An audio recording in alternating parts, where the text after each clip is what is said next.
नमस्कार, मी Ashwini Bhide, managing director of Mumbai metro rail corporation.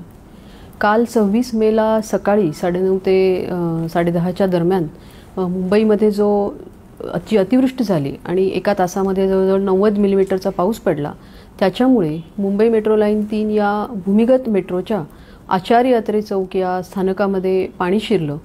त्याची दृश्य प्रसारमाध्यमांनी प्रसारित केली। ती पाहिल्यामुळे लोकांच्या मनात थोडीशी भीती आणि शंका निर्माण झाली असू शकते। त्यामुळे त्या संदर्भातील वस्तुस्थिती सांगण्यासाठी मी आपल्या समोर आहे। मुंबई मेट्रो लाईन 3 या भूमिगत मेट्रोचा 22 किलोमीटरची लाईन आपण कमिशन केलेली आहे। त्याच्यामध्ये 16 स्थानकं आहेत आणि गेले काही दिवस दररोज 45 ते 50 हजार लोक या लाईनवरून प्रवास करतात। त्यापैकी सर्वात शेवटचं दक्षिणेकडचं जे आचार्य अत्रे चौक स्थानक आहे ते कमिशन करत असताना त्याच्या एकूण 6 एंट्री एक्झिट्सपैकी आपण 2 एंट्री एक्झिट्सचा कमिशन झालेले आहेत। उरलेल्या 3 एंट्री एक्झिटचं काम अजूनही तिथे चालू आहे आणि ते काम पूर्ण होण्यासाठी 2 ते 3 महिन्यांचा कालावधी लागणार आहे।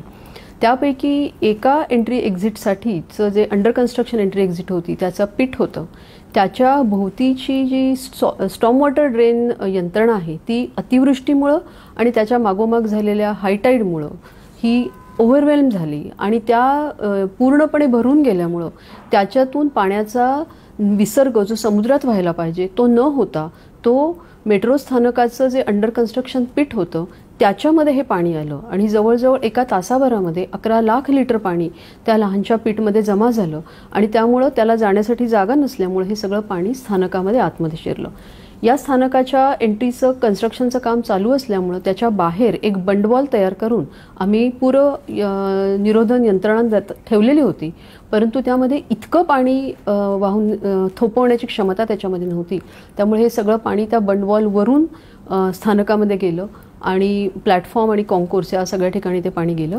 हे झाल्याबरोबर तात्काळ तिथल्या आपत्कालीन यंत्रणा जी होती ती कामाला लागली। स्थानकामध्ये असलेल्या काही लोकांना बाहेर काढण्यात आलं। इतर जे काही SOPs होत्या अशा परिस्थितीमध्ये करायच्या त्याचंही पालन काटेकोरपणे केलं गेलं। स्थानकाचं ऑपरेशन तात्काळ थांबवण्यात आलं आणि मेट्रो मार्ग हा त्याच्या आधीच्या स्थानकापर्यंत म्हणजे JVLR पासून RAJVLR पासून ते वरळीपर्यंत फक्त चालू ठेवण्यात आला। तथापि या मेट्रोला त्याचं रिव्हर्स करण्याची जी फॅसिलिटी आहे ती आचार्य अत्रे चौक स्थानकाच्या पलीकडे आहे। टनेलमध्ये ट्रॅकमध्ये पाणी नसल्यामुळं ह्या ट्रेन्स पुढेपर्यंत जाऊन तिथून टर्न बॅक करून हे जी मेट्रोचं कार्यवहन होतं ते तसंच चालू राहिलं आणि कालसुद्धा जवळजवळ 40,000 लोकांनी प्रवास केला। ही एक कधीतरी घडणारी अशा प्रकारची घटना होती आणि अतिवृष्टीमुळं आणि कमी कालावधीमध्ये झालेल्या खूप जास्त संततधार पावसामुळं आणि मेट्रो स्थानकाच्या एका या एंट्रीचं काम अद्यापही चालू असल्यामुळं त्याच्यामधून पाणी आत आलं। तथापि त्याच्याबद्दलची योग्य ती दक्षता त्वरित घेण्यात आली।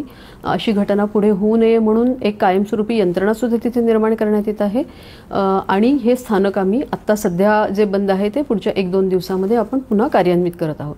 परंतु यामध्ये हे भाग लक्षात घेतला पाहिजे की जी स्थानकं पूर्ण झाली आहे, जे टनेल पूर्ण झाली आहे त्या सगळ्यामध्ये या अतिवृष्टीमुळे कोणत्याही प्रकारे पाणी गेलं नाही, किंबहुना कालसुद्धा आणि आजही लोकांनी त्याच्यामधून अतिशय सुरक्षितपणे प्रवास केलेला आहे। त्याच्यामुळे याच्यामध्ये दिसणारी दृश्य ही थोडीशी शंका निर्माण करणारी जरी असली तरी लोकांनी त्याच्यामध्ये कुठल्याही प्रकारची भीती किंवा गैरसमज बाळगू नये हे या निमित्ताने मला सांगायचं आहे। काही वेळेला असाही प्रश्न निर्माण केला जातो की जर ह्या 2-3 एंट्री एक्झिटची कामं अद्याप अपुरी असताना सुद्धा हे स्थानक आपण प्रवाशांसाठी खुलं का केलं?